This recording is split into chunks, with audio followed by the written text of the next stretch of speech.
I got my real first rad, like expensive $150 skateboard, everything together when I was in 7th grade. It was a Jeff Kendall, 2 hands. One hand was doing a peace sign, the other one was ground. I was like, yeah, it's fucking famous. It was cool. And that was my life until I graduated high school. My life.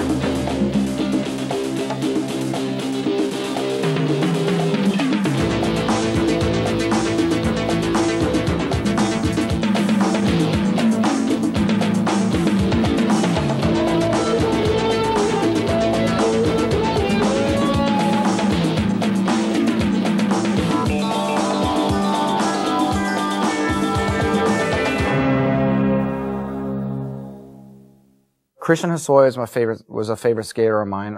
Chris Miller, which is a buddy of mine now, but I always loved Miller's style. Like, he just had such a cool, flowy kind of style. Matt Hensley is probably all time. Hensley was the first one to really make street skating cool, like so much cooler than, in my mind, ramp skating. You know, what ramp skating, there were big airs and crazy spinning around and whatever. And here comes Matt Hensley, and he starts doing that kind of stuff off an embankment, you know, and I was like, wow. I saw him show up one time with dyed black hair and this like punk rock clothing. We were at Webb Park in Rancho Bernardo, old place where people used to skateboard, and he was doing these 360 flip board slides down a set of stairs, and I was just like, I've never seen anything like that before. Because at that time, the only dude that was flipping the board like that was Rodney Mullen, and no one could even understand what the fuck he was doing, so it was just like a different category. We didn't even call it skateboarding. It was like math, you know? Rodney Mullen was doing math, and everyone else was skateboarding. All my friends were skateboarders that were a little bit older than me, and they were getting out of high school or graduated already, and so I would either ditch school or somehow get out early, and we would go downtown San Diego and just skateboard all day.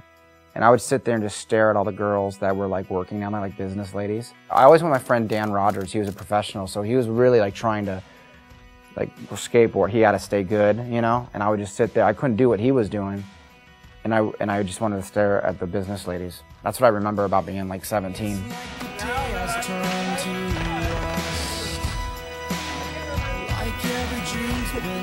I love hookups. I invented a trick called the rocking horse grind. It's famous within my tribe. It's a nose grind to a 5-0 to a tail slide kind of revert out, but you look like you're doing a rocking horse. It was famous. It's called the rocking horse grind.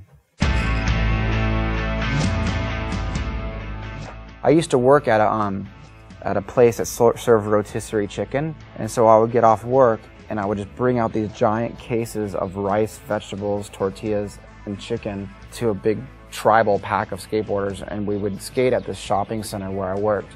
And so we'd do that every night till about midnight, every single night.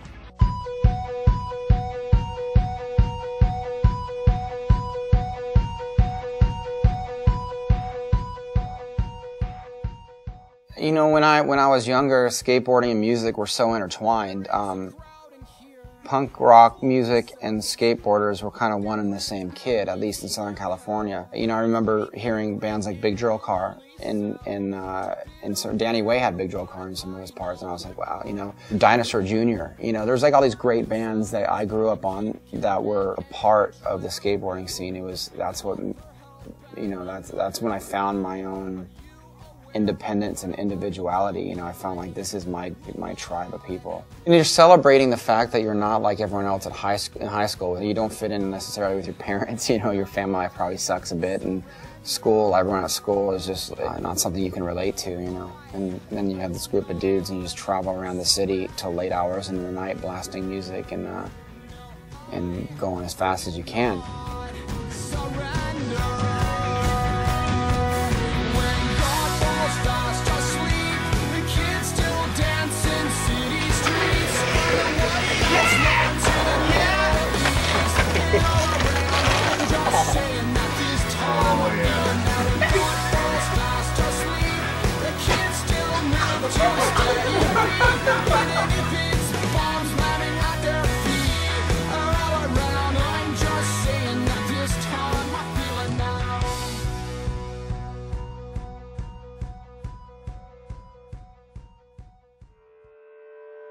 I think when you grow up as a kid, you know, you're always looking for your voice.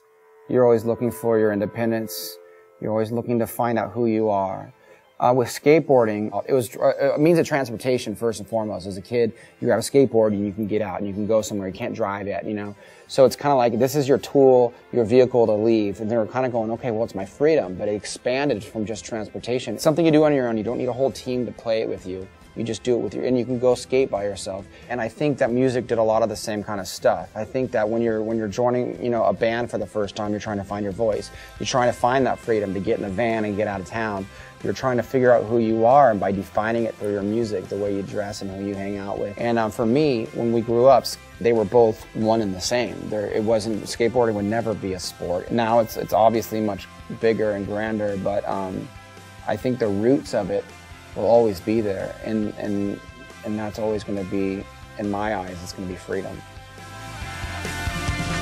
All the phones are rung and rung, they're off the hook, all but one, and all the mail stacked up inside, from the floor, a mile high, and like one would, like a child.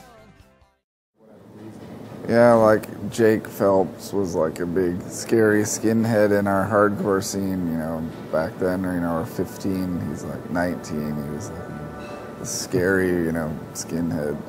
And he just interviewed me recently in France, and I hadn't seen him since I was 15, I was just like, so I still was like, oh shit, it's that, the skinhead guy.